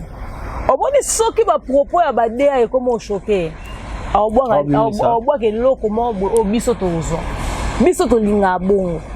Pour exemple, ça na biso to chômer so bo sale en ôté. Il faut tous en amambolo ba chaque jour, chaque semaine, to linga sujet, to linga matière, to linga compter. Na mi to mamboye ça sur internet, mais to kipa ngo penza te pauvre quadrant dans la sauce, manika lo bisi sindi. To linga bilo mo bongo. Au sakana minute mutu mo ya Fali alobi ke lo mo bien te. Et ko bomata actualité ba divisto no bo swana parce que oui que Fali c'est grande puissance hein. Yelo so zuiye ezezelo atina te comme na valeur na miso bato. Donc tout gérer en d'une manière que to comme na niveau wana te. Mbotindi na bino papi Kalombo clasher Fali te. Mais soki boko mo sa mo ba koboya moko boye et au sein que bato ba s'intéresser nango ba luka ba yamba e ba poser ba question et to bino bondo leka so bo continuer ko boya ngo ti e comme a jour mo avanda loba. Les abosso to bebana eza parce que je me suis peut-être na répondre à dia mabe, je me suis peut-être na répondre à papa dit ba dia ta mabe, je moi aller créer matière à Fali ay ba ko sila na ba collaborateur na et tout ça. Bon, on a une expression dans le micro, on avait quoi, il n'y a pas de mauvaises troupes, il n'y a que des mauvais chefs. Et comme il fallait les moutoumabé. Aux hommes, quand on est au départ, il y a un déco, ils allaient au soir, il y a un détena déa. Peut-être qu'il y a un détena à télé, peut-être qu'il y a un détena en bassi. En tant que nous habiter et si maté soto va dans le mouvement moko na se retirer. Donc évitez de faire des sorties qui vont inciter à la révolte. C'est très rare de voir que votre ballon dans mouvement sans que va clasher patron na bango. Donc tout va créer votre mot à bongo. OK? Tout ça pendant la passation moi dans le calme Fatina Kabila va sona te na mboko. Tozo vivre na bisope. Kabila peso aleke sika na ba kumisaka e, Fati peso aleke sika na ba kumisaka le roi ya président de la République. To comme non na ba niveau non ya ba bongo to lingi te ezala que so ba panzani comme ya ba osone ya ba révolte et tout ça. Donc je ne vois même pas pourquoi est-ce qu'on va rendre cette information là officielle de manière codée. Ce que officiellement nous tenons à vous informer que telle personne a quitté le groupe d'accompagnement. Mais je ne vois aucune entreprise. Je prends l'exemple de Vodacom, je prends l'exemple de Madjabou Gospel. Enfin, Madjabou Gospel, c'est en rapport avec peut-être des scandales qui touchent à l'image de l'entreprise. Mais, démissionner dans la société, oh, il y a RTL, la société, il y a démissionner. Vodacom à côté RTL. Alors, Vodacom à Orange, à Frissel, à RTL, même Madjabou, en dehors, Mambo, lié à un scandale, on va retirer. Mais il y a des gens qui ont été employés peut-être au démissionner. Soit de Yemoko, soit peut-être parce que c'est pénalité. Le bon internet point. Si vous considérez que Babilo ou orchestre, tout un groupe d'accompagnement est une entreprise, comportez-vous comme des entreprises. Quelqu'un peut être employé et décide de démissionner, il n'a pas forcément besoin que ça soit médiatisé. Toyebaki Serge Gabembo. Tu connais Serge Gabembo? Oui, oui. Azara le rôle agent en communication, chargé en communication directe parce que Nani Moyo Atik Azara car directeur en marketing il y a Vodacom depuis toujours. Mais ce que Gabembo Azara chargé en communication, Azara pendant son makambo faut les médias c'était Serge Gabembo. Gabembo alongwa Vodacom à RTL. A commencé à la même chose qu'il faisait chez Vodacom chez RTL. Aloba à se justifier pas né. Aloba nanani. Mais c'est une personnalité publique, tu es bien, fait tu es une émission, tu vas tourner vieux boire en matière. Expliquez bien au Vodacom pourquoi. Si il ne l'a pas fait, Aloba na yango te, il continue d'évoluer tranquillement. Donc il est possible que beaucoup avez la personnalité publique, au lobby na oté, mais un jour, en passant vite fait dans une émission, on dit bon, moi je suis toujours, c'est l'histoire de Fally comme je le disais, mise en disponibilité, on m'a donné un album, on m'a donné ci, on m'a donné ça. Ambassade banda ko annoncer album ne m'emboué. Fallait pexi muto mais album t'es un orchestre na. So on a possibilité mais album, tu peux sortir ton album. OK? Donc voilà, tout ça on va bien pour éviter la frustration et aux en avoir répercussions médiatiques. En fait, mon pardon, on a rebondir mon kekaka pour tout ça sujet il y a Makabia, il y a Kalombo. En fait, tant qu'il fallait le loin de lobby mise en disponibilité tout ça. Moi je pense même bateau ba beta qui pas Fally. Mon connaissant que ba longwa, il faut pas adopter tant soso lignée à leader na bango. Au lobby OK, Fally à longwa a finga profiter. Donc ça que bateau longwa pas Fally, il faut pas l'accès que adopter exemple ya papa na biso aboti biso. On vient de la bonne école. On vient de la bonne école, biso to finga té. Mais aussi revenons na ba concept Fally a biso que yeza orchestre té, ils allaient groupe d'accompagnement. Et puis dans l'anda émission na kalizaki ki bando tous les groupes d'accompagnement ngini la sanya non que mutako ya ko accompagner ngaso ka azali disponible. Merci. La disponibilité. Et le kwana ba doit comprendre en te chez Fally. Voilà. Si ko na orchestre to zarna et le ko ba benga ozana disponibilité, mais ozali pe sous tutelle à mutu et en plus ozali dépendant. Alors que dans un groupe d'accompagnement, ba doit zarna ba indépendant. Yo zoka ko accompagner posa disponible. C'est ça. Ce qui est le pitch en kalomba za sous na disponibilité té. Si vous avez un groupe d'accompagnement, il y a un orchestre. Déjà, dans un groupe d'accompagnement, il y a un longwarate, il y a un kotakate. Il y a un soit disponible ou indisponible. Ce que vous pouvez justifier le départ, c'est qu'il y a un orchestre. C'est un orchestre. Il faut faire très attention à ce que vous venez de dire dans les médias. En fait, tu sais, il y a dans la communauté Oyopo. Peut-être bateau ba olobela bango ba na même réflexion tenabiso. Voilà. Bateau ba ça analyse avec leurs sentiments ba te organe na bango. Voilà. Si les gens ont la capacité de décortiquer blondé sur de décortiquer ne mambo belé bateau belé ba koya. Et puis pourquoi ça va faire un problème parce que Fally pour près il a confirmé il a fait 8 ans. 8 ans et puis Kalombo a fait 16 ans. Trouvant dans Kalombo na kati groupe d'accompagnement ti wapi. Alors que tu dis que Kalombo akabola micro na Imani. Ce qui est le Kalombo za soute c'est que Imani mutumo équipe ya bé à voilà. Ça permet aussi bah tu as si capé ba pour ça dans les sous ba ko taper ba visa ba tout sous comment faire ba voyage. C'est ça. Donc moi je pense qu'il y a un groupe d'accompagnement aux accords de disponibilité na indisponibilité. Tant équaliser la comment indisponible. Tout le monde a soute. Bah mon pire temps ba comme indisponible pour accompagner a toujours Fally. Soit rester en Europe. Malheureusement ba kolonzoto le problème c'est quoi? Ba kolonzoto ba bi que ba na groupe d'accompagnement. Ba bi que c'est une question de disponibilité d'indisponibilité mais on a longwe. Olongwe wapi? Olongwe wapi? Allez mon peu ba o baza pas trop instruit na marambo yo. Ba o pour ça Fally yo communauté. Ba tu ba longwe na mouvement na yo. Et ça kana orchestre parce que bango moko pe na jargon na bango ba ko kapé ko kota na définition ba. Voilà. Donc toi éviter aux à la pris biso mon na propre piège na biso. Ah Dina lobby e boki to bani za orchestre. Moni za orchestre. So biso to ya défendre ndeni po biso boloba ka to défendre Fally. Moi c'est so ndeni to justifiant. To torpiller bino na Fally aux a choqué. Vraiment. Dis-nous qui, je pense qu'il faut expliquer. Mais Michel, nous partageons, on a la liste. Vous allez monter la place. Ok. C'est toi, yambe peut-être tout tirer. Biso so to tourner. Pour tout nos questions. Secrétaire groupe d'accompagnement. L'autre extrait émission, mais mon est déjà membre de ça là. Demain après subno déjà. Et puis il y a un Mbouza à Oyapenda. T'es Mbouza à l'homme qui ne recule devant quel obstacle. Voilà. Moi qui ai vu donc et quand donc Gino, tu n'as pas à reculer. Il faut y aller. En tout cas. Voilà, ça continue notre émission, en tout cas avec très bonne humeur, détendue. Et au sala Elengiming, très grand plaisir par rapport à Bandeko Tout. Toujours partager là ces plateaux. Je vais vous lire une publication de Didi Stone Nike. C'était hier, juste après notre émission. Elle a fait un post disant qu'on parle bien de Kofi Olomide là. C'est la fille de Kofi qui a écrit ça. Et moi, je ne fais que répéter. Mention spéciale. C'est là que je vois à quel point cette communauté est l'une des plus hypocrites au monde. C'est moi qui ai ramené ça sur Internet, tu es sûr? Ou bien c'est lui qui s'expose et humilie sa famille entière ouvertement en public depuis des années. Ce n'est pas une question de séparation. La séparation ne date absolument pas d'aujourd'hui. C'est vous qui en êtes au courant aujourd'hui. C'est même moi qui conseillais à mes parents de seulement se séparer calmement et proprement car l'atmosphère dans laquelle nous vivons était juste invivable. Vous ne comprenez rien. Vous passez votre temps à vous prononcer sur des sujets que vous ne maîtrisez même pas un peu. Vous ne connaissez que 5% de l'iceberg et vous vous permettez de juger. Ce que moi je n'ai absolument pas supporté, c'est que ma mère, qui en plus de subir ces humiliations répétées, puisse se faire insulter et manquer complètement de respect par des membres de notre propre famille sur le net. Des rumeurs sur mes petits frères, des fausses accusations, des audios qui circulent et j'en passe. Eh bien, sur la personne, ne réagit. Ne serait-ce par respect et par considération pour la personne avec qui il a quand même partagé 28 ans de sa vie. Mais en revanche, quand c'est pour poster des vidéos bêtes sur son profil Instagram, là, il y a du monde.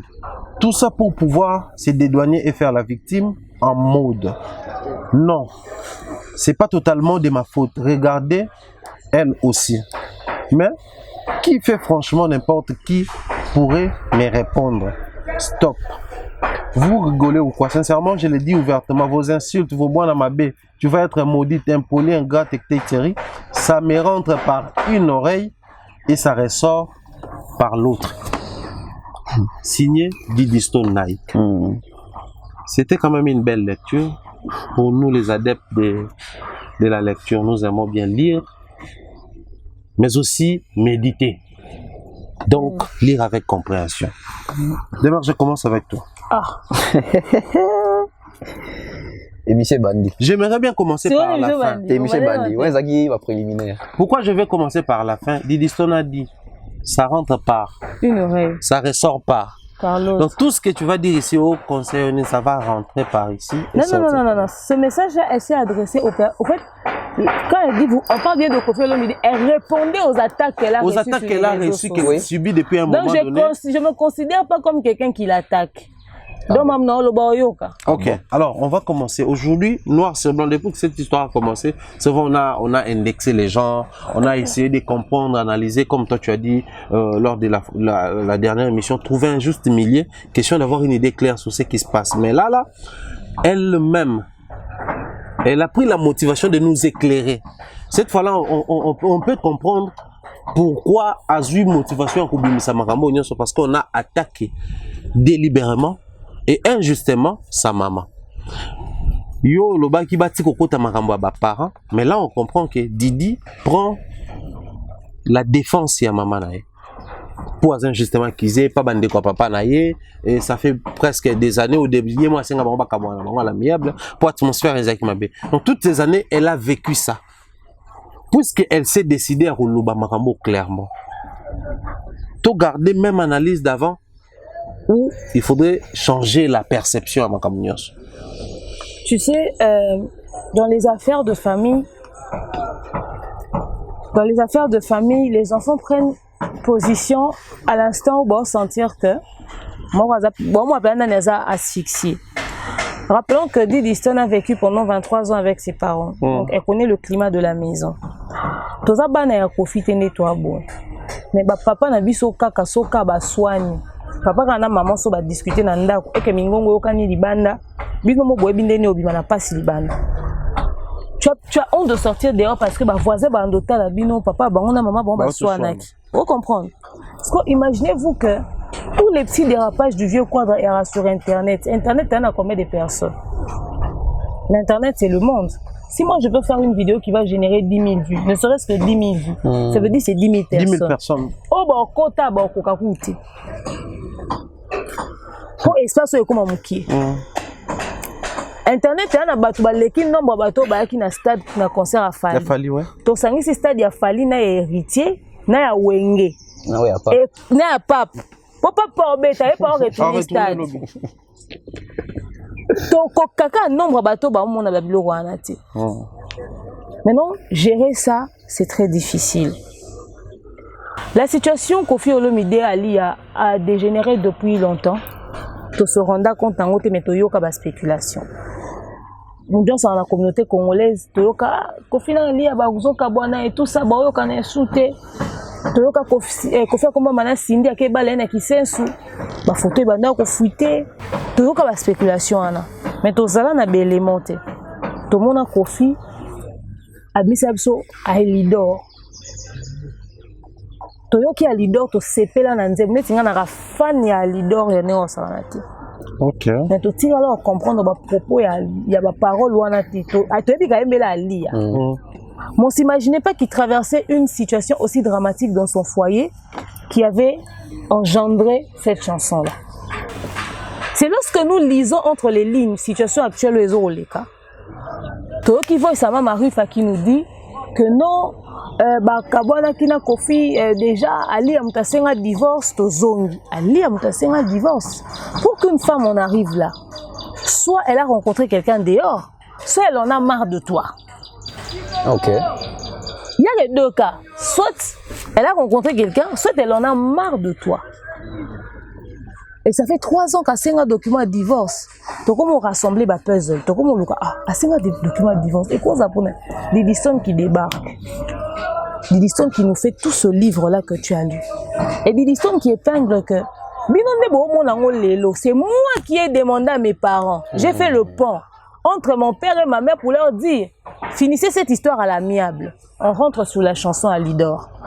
La réalité est irréelle. Saint James, Del Piero, Didi Stone, Bossé la maman Likita, Alembese. Kofi dans Alidor demandait à ses enfants d'aller parler à leur mère. A-t-il un assez? Et si vous commencez à écouter maintenant, dis-moi bananen.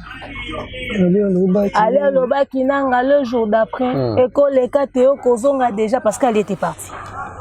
Ali n'en voulait plus. Ok. Maman Rufa nous a dit ça dans le voice. Hein? Ouais. Wow.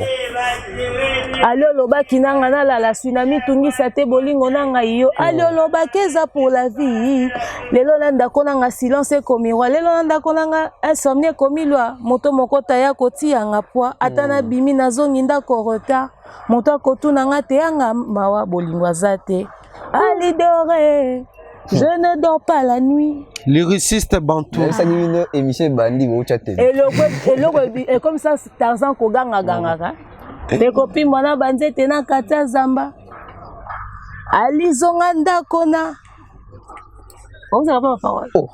Ce qu'on refrain. Salo Zongawa, Salo Zongana Kodaye. Soko zongi te okoyoka sangwa milelo po atakutu moto ya beta kangonga ya katoliko soka zonga koka sebele nalo sota clip mon sombre. Kofi était vraiment dans le drame dans le clip. On sent le clip et Salami. Tu sens que le cœur était Naam et le cœur était meurtri. Ouais. En fait, si je comprends bien, l'artiste chantait une histoire vraie, ce qu'il vivait. Vrai. Pour Moutou Nyonso Ayoka Lidor à Santarango. On le balance que Lidor au sentir en monter. Et ça a été dulciné, Eric Touti. Quand tu sens la chanson, ça vit. Le vieux avait besoin de venir présenter pardon à Ali publiquement. Il disait non, c'est humilié dans le public, non, c'est un pardon. Pendant ce temps que Cindy existait toujours. C'est pour ça que j'étais en train de dire à quelqu'un dans mon live, je disais qu'il n'y a pas une femme que Kofi a aimée comme Alia. On peut dire ce qu'on veut, les gens l'insultent pour rien. Kofi aimait cette femme-là. Quand même, sa soeur dit oh non, yo Alia yo bandamana Kofi, alors tu connais kunanga, akenano etc etc. Talikangu mo ya passager, to suka no tel, to suki na banganda. Na non mais moi pas sûr nanga tenesi sûr nanga bombelanga moi s'il te plaît. Bombelanga moi s'il te plaît. Kofi aimait Ali. Et puis d'ailleurs, qui ne sait pas que Kofi avait beaucoup peur d'Alia?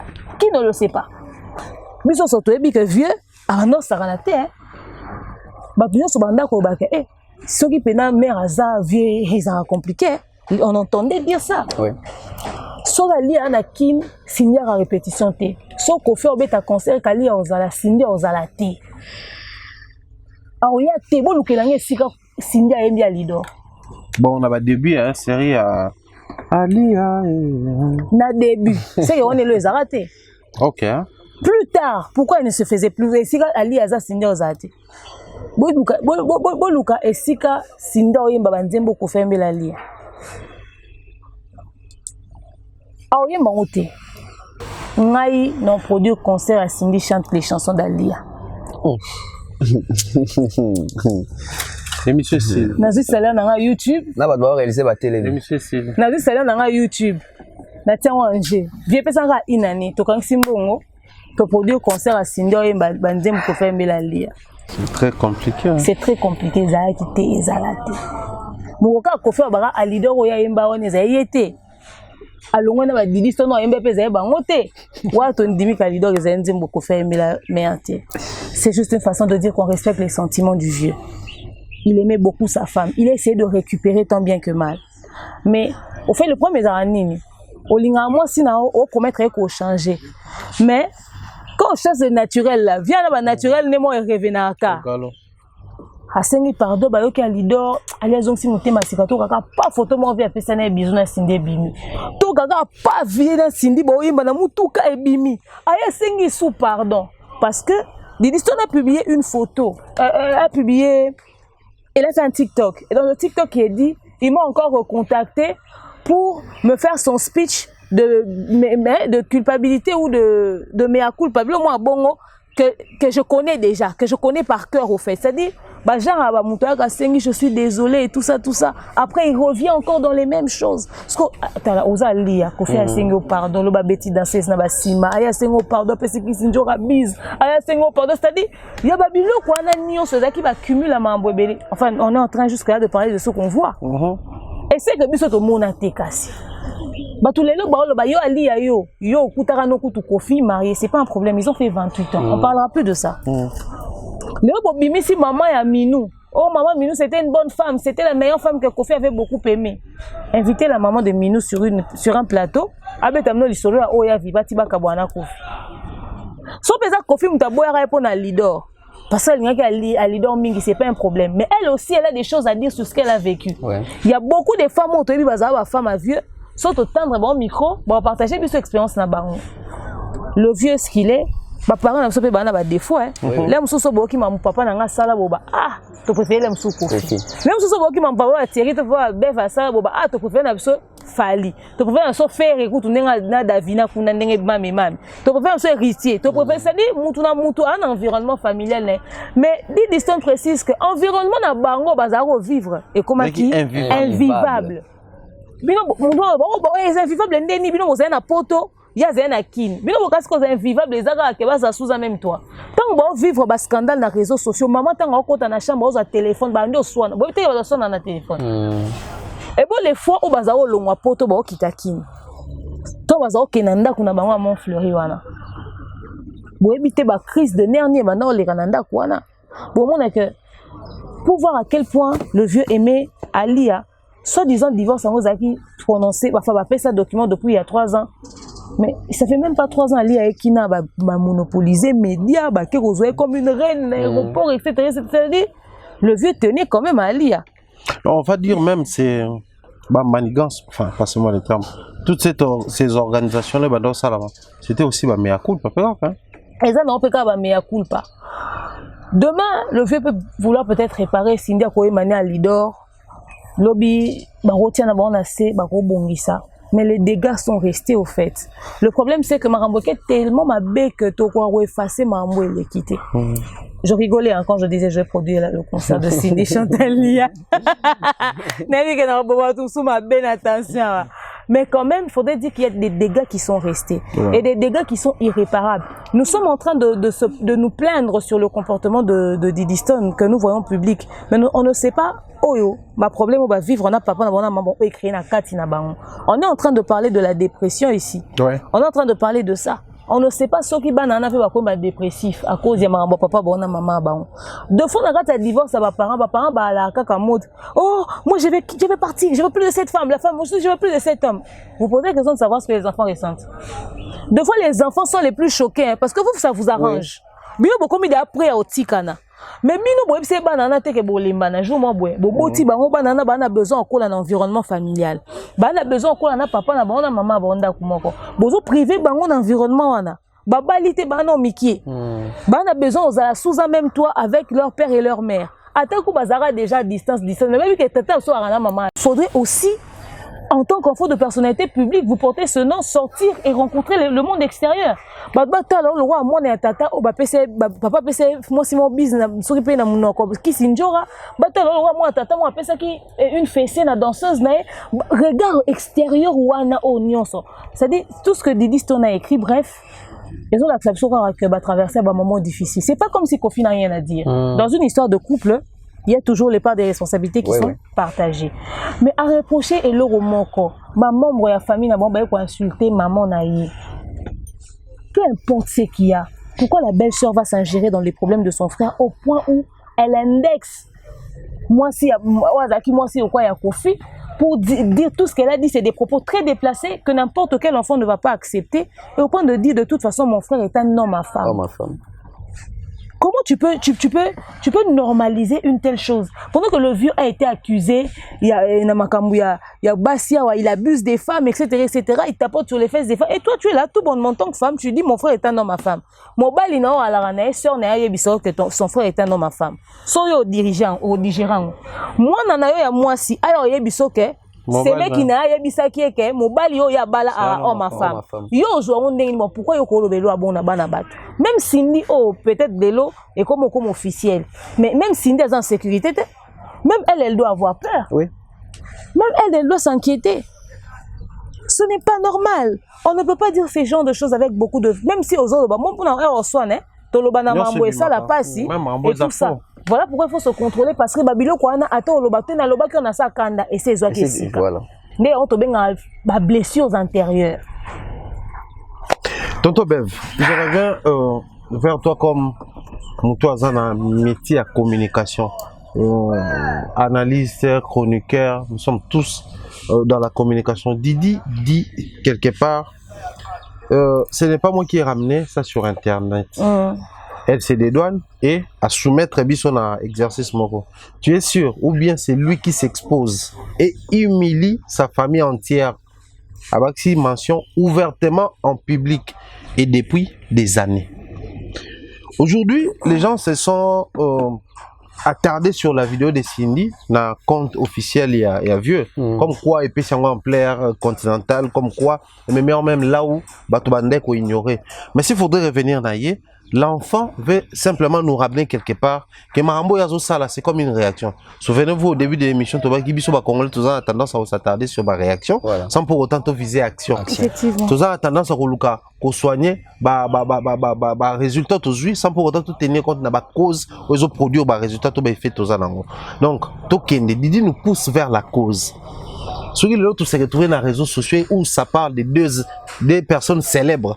Parce que dans cette famille-là, l'enfant est une star actuellement. Qu'on le veuille ou pas, tout le bélango, parce qu'il s'agit d'une star et son père. Bon, admettons que son papa n'était plus star. Comme Joe Jackson n'était plus connu, mais ça parlait toujours de Michael Jackson. Donc, la star, la petite, nous révèle ici que le vrai problème, c'est son papa et ça date, ça a commencé depuis longtemps. Depuis des années. Très belle réflexion, des très belles questions, surtout dans ma campagne de communication. Je vais vraiment m'attarder là-dessus. Tu vas dire, tout ça, la mission, ça va live, tu vas attaquer Alia, tu vas attaquer Kofi, tu vas attaquer Mama Rifa, tout va comme cible. Mais la communauté, il a fallu Didi, moi, on a 23 ans, d'à pousser le micro l'autre qui est la cause. Nous avons traité par résultat. C'est bango ba notre traité par résultat. Nous avons traité déjà. Tant on a besoin de communautaire. OK, au généralisé. Voilà, généralisé. Voilà. Donc micro le belé, nous avons mon kaka auto mona, mais moi na muka 23 ans d'azongi ici biso penda, toeba. Ce qui le makambo est comme ça pour essayer à pékisa ka ba parents, pour me kaka kwa atténuer situation. Mais papa naye ou aza star, ou azali personnalité publique, ou batobé balandaka. Yene mtakora ko gérer makambo te pour motoler tout monde des opé là-bas. Demain, ça lit une très belle analyse ici, il y a ko décortiquer même Nzembo. Il y a vieux, ouais mbelaki maman ali. Alors nga kuna kozonga pe so sima. Kofi Olomide déjà en 2002. Son abo sanité, l'album Efrakata. Aimba na kata Washington. Mabenanga obimisi na web na internet pour internaute moki ba mona ba naviguer au suka sonye. Donc même vient dire mon fallait te moko que buzobo sur l'internet et za soni suka na soni a prophétiser ba internaute ba naviguer ba mona oyo suka ya soni. Alors qu'à l'époque l'internet n'était pas comme ça qui viral pour tout boité. To yeba pété ke kuma. Te analyse fait ça. tout décortiqué Aïdor, tout décortiqué Washington. Chanté par... Ah, mais la souris. Chanté par Kofi Olomide. Toutes les deux chansons chantées par l'artiste. Donc, l'artiste dans Baye Mbak, ils appellent pour noter Abisso. Mais t'es yakapé bango moko. Tout à fait. Et on a dit que Didi, na âge ne wana ni to ramener biso kuto yo base. To traiter dans nos sources. Et si kama kama bandaki. Kofi Olomide azali personnalité publique. Donc ça veut dire aussi que la grande majorité des problèmes là-bas sont liés à un scandale des pensa ou ezaki public. On dit yango ne base ba problème. Voilà parce que Kofi Olomide toko loba ni so toko loba a célèbre. Il a jeté. Donc on a monté mais to va en Afrique sur le plan continental. Il a jeté. Kofi Olomide na âge na yo azanango à côté Instagram. Le pays de Kofi Olomide. Voilà, à côté Instagram après Batubeli Maza quand même je crois on a 1 million et quelque chose de followers. Didier on a 1 600 000. Donc, Baza ba star, Baza ba célébrité. 1 600 000 personnes ont battu la Didi. La majorité peut dire que Didi, papa, naïe, Aza star. Pour nous comprendre le temps sous mais contentement à Didi parce que quand la toujours follow Didi na Instagram, tout le monde a Didi Olomide. Mais le tout le monde a dit que Didi, tu comprends, a raté pour Didi Stone. Pourquoi Olomide est les sous-soutés? On a un peu réfléchir. Didi, Oebi qui est papa Naza star. Didi Oebi qui bando vivre tant mon coin vivable na kati ya foyer, tout na kati ya famille na bango. Suite ya ba agissement tam sou ya papa na bango eux ndé ko sala ke kombo wana ya famille ezala suyer to termine na communauté. En dehors ya communauté, surtout bien libanda communauté to moni ke to komi na une manière internationale donc même indélé ba européen ba ebi Kofi ba ebi Didi Stone. Didi musala sala ka lelo senga ba contrat ba mannequinage ba bilo na ba sala ka ba défilé tout ça. Et ce qui Didi Oyo, combo ya Olomide apporta que ça na ba scandale. Bato ba ka na ba marché. Ce qui ba évitera scandale. Tant bazo beta Didi Olomide, Kofi Olomide mo perobima. Et ça va associer. Rapprochement wana. Voilà. La vie publique et la vie publique. Bato ba ki Kofi Olomide te ba webi à partir ya Didi. Ba comment bato ba na combo ekokani. Ba me kokota na Kofi ba monde peut que oui, c'est le père à Didi. Et ça va ça. Combo na Olomide, ce qui net vogue azo sala azo ana partenaire na Didi kombo Olomide tango kombo Olomide bazo sitango ke betaki mwana mwasi chodi na aéroport ba mona ndeni ni papa Didi a se comporter. Pendant que tu as des filles, tu as une fille aussi personnalité publique comme Didi, tu fais ça. Voilà pourquoi mona ke mona selonga. Voilà pourquoi tout mona ke les asus Didi Stone Olomide te tika Didi parce que Didi a beau en même temps ba beta na barre de recherche Didi Stone et bima Didi Olomide et parce que so betika Didi Olomide Kofi Olomide. S'il te plaît mon cher, je t'interromps pas. Et on a un kaza qui kaka et indi na papa ne a sali scandale mo ba se désabonner dans les réseaux sociaux papa. Voilà. OK. Vous comprenez? Parce que n'avait son na français de bon mais invivabilité wana. Papa Makambo yo pe karate. La sentinelle est contre dictionnaire, on sait jamais papa. Vraiment. Ben vivabilité wana pe makambo kaka. Ba scandale. Ba autour de tamsu acharnement. Harcèlement. Nous avons sauté en na barre de recherche sur Betty Kofi Olomide, Didi Stone Olomide Robima. Tout comme sur net, nous avons Betty Keina Ipupa, Fali Ipupa Robima. Donc tout le monde a même il y a un moment qui est sur une famille moi une réputation mabe. Yo qui est sur le Kamusala moi na bato bazaki na antécédent papa na bino. So petit combo de famille. Oui oh. C'est toi l'enfant. C'est toi l'enfant d'un tel. Ngai pe na victime. Oh yo za mona nyangilelo, na bien écoute. Voilà. Tous les jours, tu as fait des niangues, je ne sais même pas qui c'est. Voilà. Quand on est dans ma famille, bon, quand on trouve dans l'église, on a condamné Batouté. Mais est-ce que combo porte à Koebi? Origine nango. Signification nango. Ce qui m'entendait ko porter comme Wazaki Chor. Toi Zaki Mutumo Mabe. Barumokato balien. Yo pe biloko na balien ko kanga. Ibandolando. Tout comme na biloko yo. Papa Rose la célèbre. Tant on bota ba ni so ba na pe na lokolo to makila célébrité. Ce qui papa tambola ka Mabe. Bazo partir à ma bende balata bana, bazo partir à ma lamute. C'est ce qui se passe avec cette histoire. Il y a en termes de communication, tout le monde a que Didi Almingo Salonet moi a évité dans nos combo Olomide pour être sur un taché carrière tout ba contrat na été. Non, bah le mot vite fait en tant comme artiste mais c'est un jeune artiste qui peut être sur la best of the best. Les lots ba producteur belé ba retirer ba contrat ba pour la suite à comportement ba parana. Na si vous comprenez mon avis. Donc, ça impacte même sur les enfants. Alors, on va se poser une question. Didi, aujourd'hui, qui prend les devants, il y a pour défendre maman. Vieux Nabiso Kofi Olomide, légende, Anaba Nebele Abasi. Ali Azan à moi, si moko. Didi, ça en est indéni. Voilà. C'est la seule fille à sa maman. Mais Kofi Azan a minou, Anaba Didi, tant super missus notre évité. Donc Kofi Azan a Basi Ebele. Mais Ali Azan a moi si moko. Mais Anna quoi mi bali. Voilà. Ce qu'on a maté moi mouké. Tu beta li solo ya Didi le ki a Kofi, autant de battre soit babia za mobali. Didi oza mobali. Nde na babsek nae, je crois na ba 40e jour, tant Kofi azo sala na poto, nde sika Kofi akutana na Alia. Selon bende mon Kofi expliqua. Mais babé Alia mutalinga ki Kofi. Bon, to bohité on a tourné mon balo bina linga moi. Mais tout dans un contexte wana. Bakutani na occasion il y a matanga ya leki ya Kofi Olomide ou comme on ezala ki Didi. Kofi qui aimait beaucoup son petit frère d'après mes investigations, les gars qui makasi. Et relation na bango doko ebandaki wana to baboti mo na bango, Kofi en hommage ya leki na ye amona ratale ki ne Didi à travers sa fille. Apesa kombo ya Didi.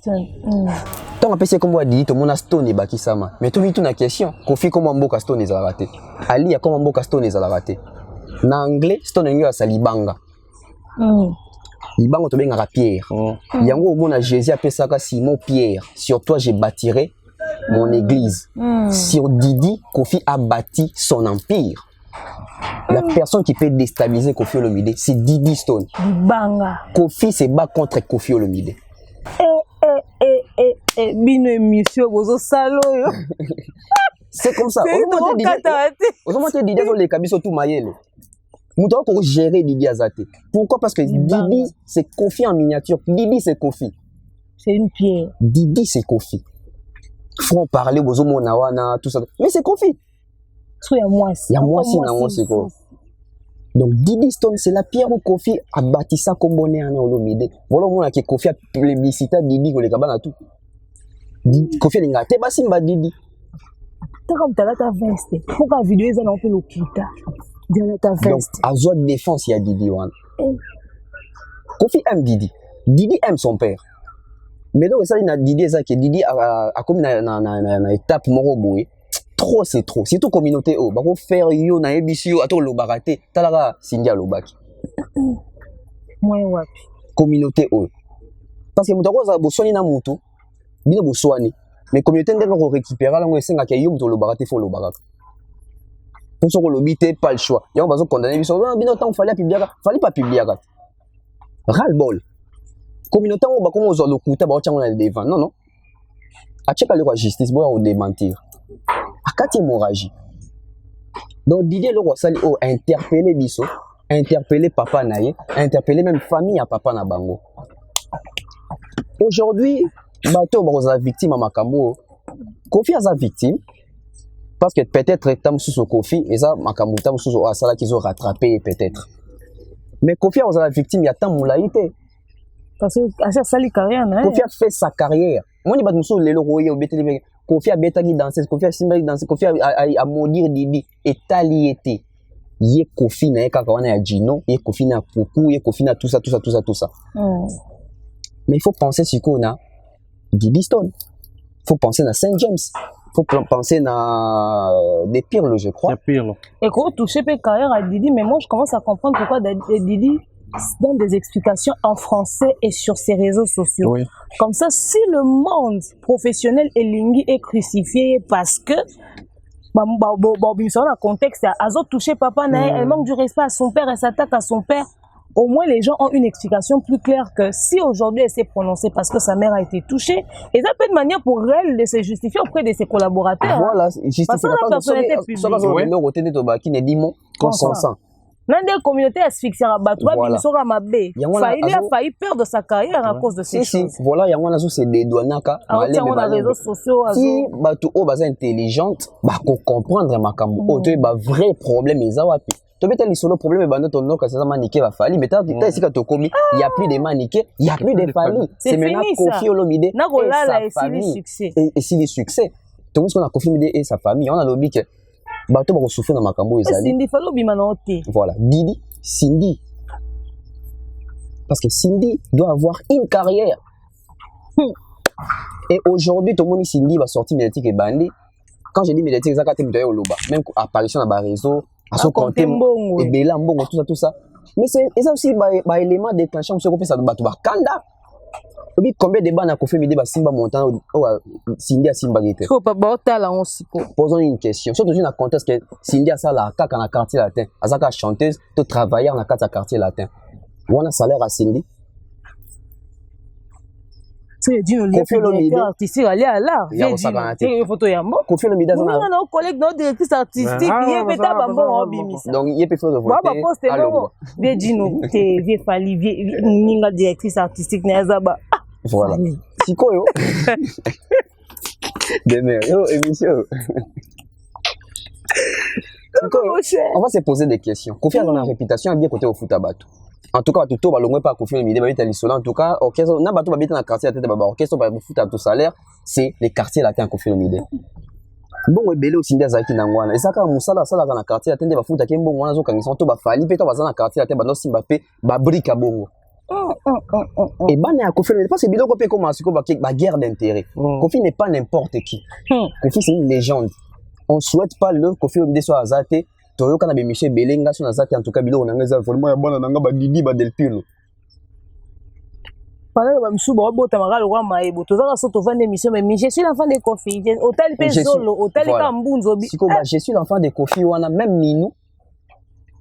Mais on a évité sur les mécanismes ni mais apparemment Cindy a osé un peu sacrifier na dossier. Famille a Kofi Olomide to uta ba roba lukela ra Cindy. Je t'ai dit. Mais ça est comme un acharnement. Et comme un acharnement. Voilà, et comme il m'a bien été. Et comme il m'a bien été. Déjà que Baloba Kali, on t'a kabola Kofina Bana. Cindy Baloba. Il y a un match là, Batutu Baini Mobali. Baini Mobali Naye. Comme quoi, il t'en a liambon. Voilà. Ce sont des trucs à éviter. On a dit que aujourd'hui, la majorité des Congolais. Toujours maîtriser les réseaux sociaux, mais toujours subir les réseaux sociaux. Pour les réseaux sociaux, c'est un gaboué. Un gars peut faire ça la caboué. Moi, j'ai étudié avec des gens, je connais tout, etc. Auquel TikTok au monde, tu te poses la question, oh, attends, la fête, non, la télé, pour Bina. Mais ça, c'est comme Obina. Pour ils ont imposé que quand on Obini bien, to Obina, on s'en a follow, on s'en a abonné, on s'en a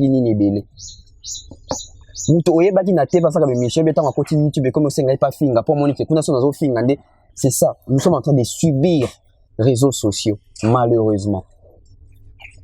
Moi, je pense que c'est des moments où l'analyse Nabiso et aider Kofi Olomide. On a le Kofi Olomide avec beaucoup, il y a on a beaucoup de sagesse. Je crois que on sort de Mombaya. Manière à gérer les problèmes, on aider ma famille, Bélo, va déchirer. Ah, exemple, biso to va Kofi, talandenga gérer problème na yekenda bien, biso peto bongisa. Voilà. Demain, comme la souka, un dernier mot, et le dernier mot, nous allons des questions. Mais Afrique, mon bimba quand même. Il y a beaucoup de musique pour Annie. Et là, YouTube. Ah, tu vas imposer. Bah, tu vois, c'est une quoi, 2 heures du temps, Internet. Non, tout ça, t'as 30 minutes. Non, tout ça, ah, mon cher. Bon, que vous voulez minutes, quand vous Demain, puisque noir c'est blanc, Didi a eu option au Bimsanios. Vous avez expliqué ici, c'est aussi pour se dédouaner, mais aussi pour sauvegarder sa carrière à elle. Image joyeuse alliée, n'a pas besoin de pères qui sont dans la salle. Mais option, n'est-ce pas? Et quoi, ce qu'on met ma biche davantage dans la zone belé. Je m'explique. Toujours 25 ans de carrière, et ça dit que tata moi si n'a pas 25 ans, au bois là, 25 ans, ça dit n'a qu'on a bango. 26e pays tout ça là. Et ça, ma vidéo il y a Didi. Alobi wa makamsu sur na TikTok na. Alobi makamsu sur TikTok ne et bimi c'est ba retour à mambo. Là, a expliqué clairement que mon idée c'est le retour. On a comme l'impression plus ça bandoloba, plus de ce qu'on continue. Même question à Bev. quel avenir pour cette histoire? Oh, ils ont bien en ligne. Télé-réalité, toi, un épisode 360, nous évolué. Quel avenir pour cette histoire? Au fait, je disais, je le dis, hein, je ne sais pas si les gens comprennent ce que je dis. Il n'y a pas de mauvaises troupes, il n'y a que des mauvais chefs. Parce qu'on sous-entend que la troupe est en fonction au leader imposé. Hier, on était en train de parler de comment est-ce que Tozara se comporter dans ma papa na kala. C'est le chef de famille de taper le poing sur la table et d'essayer de conclure toute cette histoire. Apparemment, chef de famille est pas moins affaibli dans la situation. Ce qu'on est besoin de la famille, toi qui m'as pas tata moi aussi. Tata moi c'est aux ongles, yo pena banata yo mon côté, vraiment regarde d'abord les enfants, etc., etc. Allez, tata moi c'est un pétain, fan na frère na au saranate. Oh, mon frère est un homme à femme. Donc c'est-à-dire, on sait même plus à quel sens se vouer. N'est pas le bar en français. Alors, l'avenir dans la situation oyo ezo ko dépendre quand na ba olomi de bango pour biso to après on continuer télé-réalité biso lingara chaque fois dossier eza biso to ya to loba na biso soka bo pexi so akomo na bino to tem nominature te mais to loba mam na bino to tanga bino te yo au fond de ça peut to mam no to tanga te et là on est là qui a eu c'est-à-dire dans tous les sens ata biso to lobi te batum sou ba sa récupération à situation pour na mona mauvaise foi communauté mambo fali bo ki mambango bo bengi ba camerounais bobengi ba ivoirien pour na pesa ba matière à Kofi ya plutôt ya fali ya Kofi boko lobate boko ko saisir ba international te pour ba mammi ezo roleka makosa tout là heureusement pe pour na bino pe ba bien on a te vieux quoi son na minute ba ivoirien ba se saisir na dossier na o dit que l'Afrique francophone nous a très respecté Côte d'Ivoire avait sika kuto ko mekate mutu moko ata lobalika muno soka mutu mo alobi ba zui ba comprendre ka dossier c'est fini c'est parti. Et là, on va lobby sur bambon wana sindia zo bimisa. Bana musu ba bima aba na Kofi au santé pena que attends il suffit d'un petit $50,000 et puis c'est moins stabilité. Or bana na business na on a fait ngane sous papa mbongote. Bozo mon. Ali a été accusé d'avoir éjecté bana Kofi musu libanda que c'était à cause d'elle que Kofi ando occupé banate. J'avais dit que nanda kuma boy soki maman azanda kwa lingi banate c'est pas un problème. Mais bon, à Kofi, Ali a Kolandelango clairement. Il est possible que Kofi a là-bas en chanson pour autant que Ali a le courant. À côté de studio, il est seul. Il n'est pas avec Alia. Le choix de ne pas dédicacer ses enfants et de privilégier Didi Stone, c'était un choix personnel. C'est-à-dire que nous sommes saka responsabilité par Kofi. Et Cindy Oazara nae na sima abatama a réagi sarate. Yemora poni commissaire Cindy en cinglé. Aya oloba na biso ba lala été na fali ba lala ka jamais des propos déjà pas très propres pour une personnalité publique parce que là on a sorti to traduire en français ba on s'épilate. Aïe pas lobby bon to s'épilité to condamné même si elle avait raison ba dans droit finité mais moi pour qui m'a fini ba ne ko arranger. Kakaye abimisi sous Cindy yango ya okontakane bambongo alors ça ne boy azo ko exposer Cindy na image ya modèle à règlement de compte na c'est-à-dire eloko bino bolinga bosa ndenge bo kende na nga wana ngai siko élément na nga vengeance ya Cindy tu peux pas être chosifié manipulé ils ont des bazo utiliser ba sentiment ya minu yo le quoi ozaki pas très présent dans la vie de ton père otaka c'est mon père ba bimisi oka boy aller sentimentalement bazo agiter yo comme yo défendre papa na loyengi. Bouclier, en fait. C'est ça. Bon, comment on va bouclier? Tant si ma zone a montonné faire à Emba, rappelle-toi, ce qui est bien, comment on va consoler tant problème quand tout ira bien. Vous êtes sûr que vous avez un climat bon dans le lot. Mais non, et à Banalia, si Cindy demain elle commence à accoucher, puisque tu auras mon nom officiellement, sans le Cindy a bandu au bota banane. Parce que moi, ça 40 à bota. Oui. Sans Cindy a un bota banane et que Kofi a créé Didi Stone Moussous, a créé Saint James Moussous, a Sani Sousso, là au moins, on peut s'en faire comme on à Nani, a Zissou Didi Stone, à mettre sous en avant. Bonjour, à sous ma case départ. Comment est-ce que Bossan, pour que papa a réalisé que, oh, nion, ce zo comme un lélo. Et ça, fruit, il y a Babylon, il y a Salah, a arrangé qui bien été. Kofi a 67 ans, il a grandi, hein. Dans 3 ans 70. Dans 3 ans 70. Moi, je dis que grand-mère, on a un jour, tout le monde est à Coco. 70 ans, tout le monde est à grand-mère.